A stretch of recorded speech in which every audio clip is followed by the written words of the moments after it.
Hello everyone, welcome to Prateek IQ। Ghatna चक्र physics MCQ series में आज का हमारा टॉपिक है स्थूल पदार्थों के गुण, जिसे इंग्लिश में क्या बोलते हैं, प्रॉपर्टीज ऑफ ग्रॉस मैटर या प्रॉपर्टीज ऑफ मैटर। और आज का लेक्चर इस टॉपिक का पार्ट 2 है। इससे पहले पार्ट 1 अपलोड हो चुका है, जिसमें मैंने सरफेस टेंशन को, पृष्ठ तनाव को काफ़ी अच्छे से समझाया हुआ है। और आज का लेक्चर इस टॉपिक का पार्ट 2 और आखिरी पार्ट है। तो आते हैं आज के पहले क्वेश्चन पे। हवाई जहाज़ से यात्रा करते समय पेन से स्याही निकलने लगती है, ऐसा क्यों होता है? हवाई जहाज़ से यात्रा करते समय पेन से स्याही निकलने लगती है। आपके पास ऑप्शन है। ऑप्शन ए वायु दाब में कमी के कारण, ऑप्शन बी है वायु दाब में वृद्धि के कारण, ऑप्शन सी है स्याही के आयतन में वृद्धि के कारण, ऑप्शन डी है अत्यधिक भार के कारण। तो करेक्ट आंसर यहाँ पे क्या होगा? तो जब हम लोग ऊंचाई पे जाते हैं तो प्रेशर क्या होता है, डिक्रीज करता है ना। और जो पेन के अंदर स्याही होती है उसका जो प्रेशर होता है क्या हो जाता है, इससे ज़्यादा हो जाता है, एटमॉस्फेरिक प्रेशर से ज़्यादा हो जाता है, जिसकी वजह से पेन से स्याही निकलने लगती है।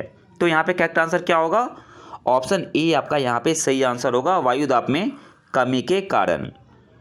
नेक्स्ट क्वेश्चन पे आते हैं। ऑटोमोबाइल्स के हाइड्रोलिक ब्रेक के कार्य करने का सिद्धांत है। आपके पास ऑप्शन है। ऑप्शन ए आर्किमिडीज का सिद्धांत, ऑप्शन बी है न्यूटन की गति का नियम, ऑप्शन सी है बर्नौली का सिद्धांत, ऑप्शन डी है पास्कल का नियम। तो करेक्ट आंसर क्या होगा? ऑप्शन डी आपका यहाँ पे सही आंसर होगा, पास्कल का नियम। अच्छा, ये पास्कल का नियम क्या कहता है?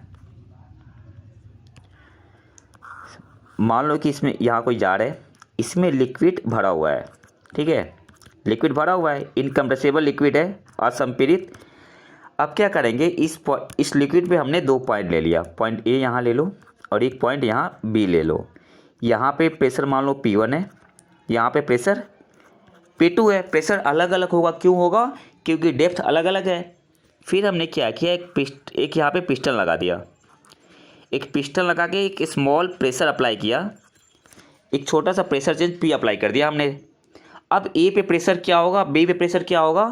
तो ए पे जो नया प्रेशर होगा वो क्या होगा, P1 प्लस P होगा, और बी पे जो प्रेशर होगा P2 प्लस P हो जाएगा। तो पास्कल लॉ क्या कहता है कि जब हम लिक्विड सरफेस पे कोई प्रेशर चेंज लगाते हैं तो वही प्रेशर चेंज लिक्विड के सारे सरफेस पे लगेगा। यहाँ भी पी चेंज लगेगा, यहाँ भी पी चेंज लगेगा। लिक्विड के किसी भी पॉइंट पे, किसी भी बिंदु पे सरफेस प्रेशर चेंज कितना लगेगा, पी ही लगेगा। ये बताता है हमें पास्कल का नियम। नेक्स्ट क्वेश्चन पे आते हैं। बैरोमीटर पठन में अचानक गिरावट हो जाने से निम्नलिखित में से कौन सी एक मौसम दशा इंगित होती है? क्वेश्चन क्या बता रहा है कि जब बैरोमीटर रीडिंग में अचानक गिरावट होती है तो क्या होता है, क्या इंडिकेट करता है? तो तूफानी मौसम को इंडिकेट करता है। तो ऑप्शन ए आपका यहाँ पे सही आंसर होगा। नेक्स्ट क्वेश्चन पे आते हैं। इस क्वेश्चन को सॉल्व करने से पहले UPPCS प्री 2003 का क्वेश्चन है, थोड़ा सा कॉन्सेप्ट जान लेते हैं। देखो, यहाँ पे कोई सिलिंड्रिकल पाइप है, इसमें से कोई लिक्विड फ्लो कर रहा है, ठीक है। तो हमसे पूछता है इसके मोशन का प्रकार, इसकी गति का प्रकार कैसा होगा। तो जो सरफेस के पास जो लेयर होता है ना, उसकी वेलोसिटी कम होती है और जैसे जैसे हम लोग सरफेस से दूर जाएंगे ना, तो वेलोसिटी क्या होगी, बढ़ती जाएगी। अब क्वेश्चन पे आते हैं, क्वेश्चन क्या पूछ रहा है। देखो, क्वेश्चन आपसे पूछ रहा था, एक तरल किसी सिलिंड्रिकल पाइप में धारा रेखीय गति से बह रहा है, यहाँ गति है, गति से बह रहा है, पाइप के अक्ष वाले खंड में प्रवाह का प्रोफाइल कैसा होगा। तो मैंने क्या बताया था कि सरफेस के पास जो लिक्विड होगी उसकी वेलोसिटी मिनिमम होगी, और जैसे जैसे सरफेस से दूर जाएगी वेलोसिटी इंक्रीज होगी, प्रवाह की गति बढ़ेगी। अब देखो, ऑप्शन ए पे क्या है, इक्वल वेलोसिटी शो कर रहा है ना, तो ऑप्शन ए नहीं होगा। ऑप्शन बी में अपोजिट शो कर रहा है, इक्वल शो कर रहा है, बिल्कुल नहीं होगा। ऑप्शन सी पे क्या, ऑप्शन सी पे आते हैं। तो जो सरफेस के पास है ना, इसकी वेलोसिटी ज़्यादा बता रहा है, बिल्कुल गलत होगा। ऑप्शन डी पे आते हैं। जो सरफेस के पास लिक्विड है इसकी वेलोसिटी कम बता रहा है, और जैसे जैसे हम लोग सरफेस से दूर जा रहे हैं वेलोसिटी इंक्रीज हो रहा है। तो करेक्ट आंसर आपका यहाँ पे क्या हो जाएगा, ऑप्शन डी करेक्ट आंसर हो जाएगा। नेक्स्ट क्वेश्चन पे आते हैं। निम्न में से कौन सा पेट्रोलियम परिष्करण का उपोत्पाद है? पेट्रोलियम रिफाइनरी का कौन सा सेकेंडरी प्रोडक्ट है? ये थोड़ा हिंदी टफ है, सेकेंडरी प्रोडक्ट बोलते हैं इसे, ठीक है। आपके पास ऑप्शन है, option A petrol, option B charcoal, option C कोयला, ऑप्शन डी एस्फाल्ट। तो करेक्ट आंसर क्या होगा? पेट्रोलियम रिफाइनरी का सेकेंडरी प्रोडक्ट कौन सा है? तो आपका आंसर होगा ऑप्शन डी एस्फाल्ट।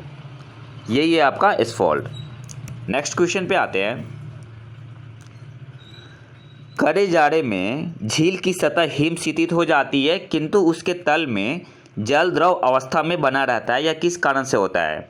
आपके पास ऑप्शन है, ऑप्शन ए बर्फ उष्मा की कुछ अलग है, ऑप्शन बी है झील की सतह और वायु का तापमान एक सा होने के कारण उष्मा की कोई हानि नहीं होती, ऑप्शन सी है जल की सघनता डेंसिटी 4 डिग्री सेल्सियस पर अधिकतम होती है, ऑप्शन डी है इस संदर्भ में ए, बी तथा सी कथनों में से कोई भी सही नहीं है। तो करेक्ट आंसर क्या होगा? ऑप्शन सी आपका यहाँ पे सही आंसर होगा। जल की डेंसिटी जो सघनता होती है 4 डिग्री सेल्सियस पर अधिकतम होती है, ठीक है। नेक्स्ट क्वेश्चन पे आते हैं, क्वेश्चन नंबर 10 पे। शीतकाल में जब झील की ऊपरी सतह का पानी बर्फ में बदल जाता है फिर भी जलीय जंतु जीवित रहते हैं, ऐसा क्यों होता है? तो देखो 4 डिग्री जो पानी जब बर्फ़ में बदल जाता है लेकिन जो उसके सरफेस पे जो होता है ना, मान लो कि यह आइस हो गया, झील है, आइस जम गया, लेकिन सरफेस पे क्या होता है? पानी होता है। ऐसा क्यों होता है कि 4 डिग्री सेल्सियस पे क्या होता है ना, डेंसिटी मैक्सिमम होती है, तो वाटर क्या होता है धीरे धीरे डाउन हो जाता है, नीचे आ जाता है और ऊपर बर्फ़ जमा रहता है।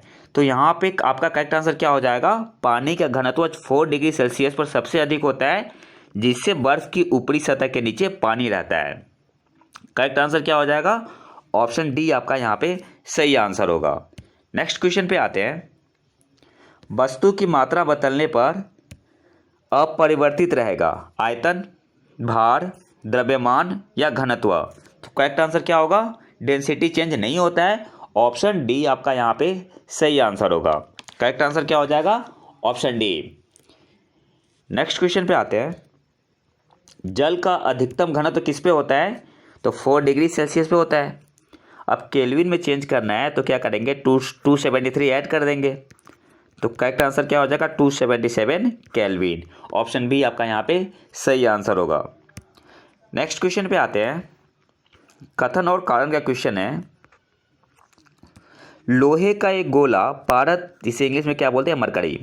मरकरी पर तैरता है किंतु पानी में डूब जाता है, तो इसका क्या कारण है? और रीजन क्या बता रहा है कि लोहे का जो रिलेटिव डेंसिटी अपेक्षिक घनत्व होता है वो मरकरी के अपेक्षिक घनत्व से अधिक होता है।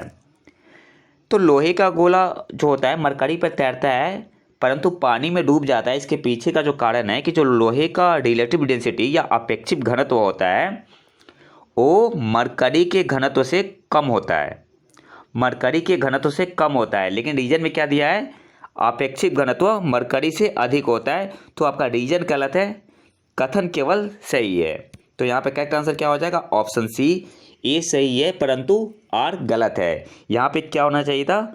कम होता है ना कि अधिक होता है। नेक्स्ट क्वेश्चन पे आते हैं। लोहे की कील पारे पर क्यों तैरती है मरकरी जबकि वह पानी में डूब जाती है? आपके पास ऑप्शन है, ऑप्शन ए लोहे की पारे से रासायनिक क्रिया की प्रवृत्ति पानी की तुलना में कम होने के कारण, ऑप्शन बी है लोहे का भार पानी से अधिक होता है तथा पारे से कम, ऑप्शन सी है लोहे का घनत्व पानी से अधिक है तथा पारे से कम, ऑप्शन डी है पारा पानी से भारी होता है। तो यहाँ पे करेक्ट आंसर क्या हो जाएगा? ऑप्शन सी आपका यहाँ पे सही आंसर होगा। लोहे का जो डेंसिटी होता है वो पानी से तो अधिक होता है जिसकी वजह से डूब जाता है तथा पारे से कम होता है। यही कारण है कि लोहे की कील पारे पर तैरती है, मरकरी पर तैरती है। नेक्स्ट क्वेश्चन पे आते हैं। लोहे की सुई पानी की सतह पर किस कारण से तैरती रहती है? आपके पास ऑप्शन है, ऑप्शन ए पानी के उत्प्लावन के कारण, ऑप्शन बी सरफेस टेंशन के कारण, पृष्ठ तनाव के कारण, ऑप्शन सी श्यानता के कारण, ऑप्शन डी गुरुत्वाकर्षीय बल के कारण। तो यहाँ पे करेक्ट आंसर क्या होगा? ऑप्शन बी आपका यहाँ पे सही आंसर होगा, पृष्ठ तनाव के कारण या सरफेस टेंशन के कारण। नेक्स्ट क्वेश्चन पे आते हैं। एक भारहीन गुब्बारे में 200 ग्राम जल भरा गया है, इसका जल में भार क्या होगा? तो जल में भार क्या होता है? भार माइनस उत्प्लावन बल। अब देखो, जब हम लोग गुब्बारे का भारहीन गुब्बारे में कितना जल भरा हुआ है, 200 ग्राम, तो फोर्स ऑफ बॉयंसी भी जो लगेगा ना, इतना ही लगेगा, उत्प्लावन बल के बराबर लगेगा। तो यहाँ पे करेक्ट आंसर क्या हो जाएगा, 0, क्योंकि डेंसिटी देखो दोनों का सेम ही है। जितना वो एरिया कवर करेगा उतना किसके बराबर करेगा, वेट के बराबर करेगा। 200 ग्राम जो गुब्बारे को जब हम लोग डालेंगे पानी में, तो जितना पानी को विस्थापित करेगा वो किसके बराबर होगा, उसके वेट के बराबर होगा। तो भार और उत्प्लावन बल यहाँ पे इक्वल होंगे, तो करेक्ट आंसर क्या हो जाएगा, 0। ऑप्शन ए आपका यहाँ पे सही आंसर होगा। नेक्स्ट क्वेश्चन पे आते हैं। मथने के पश्चात क्रीम का दूध से पृथक हो जाने का कारण क्या है। आपके पास ऑप्शन है, ऑप्शन ए गुरुत्वाकर्षण बल, ऑप्शन बी ससंजक बल, ऑप्शन सी अपकेंद्रीय बल, ऑप्शन डी उपयुक्त में से कोई नहीं। तो यहाँ पे करेक्ट आंसर क्या हो जाएगा, ऑप्शन सी आपका यहाँ पे सही आंसर होगा, अपकेंद्रीय बल। बादलों के वायुमंडल में तैरने का कारण है उनका कम ताप, ऑप्शन बी है वेग, ऑप्शन सी है प्रेशर, ऑप्शन डी है घनत्व। तो करेक्ट आंसर क्या हो जाएगा, ऑप्शन डी आपका यहाँ पे सही आंसर हो जाएगा, घनत्व कम होता है। निम्नलिखित में से कौन सा तत्व सबसे पहले कृत्रिम रूप से उत्पादित किया गया था। आपके पास ऑप्शन है, option A neptunium, option B plutonium, option C francium, option D technetium. तो करेक्ट आंसर यहाँ पे हो जाएगा ऑप्शन डी टेक्नीशियम। इसका परमाणु क्रमांक कितना होता है, 43। समुद्र में प्लवन करते हुए आइसबर्ग का कितना भाग समुद्र की सतह से ऊपर होता है।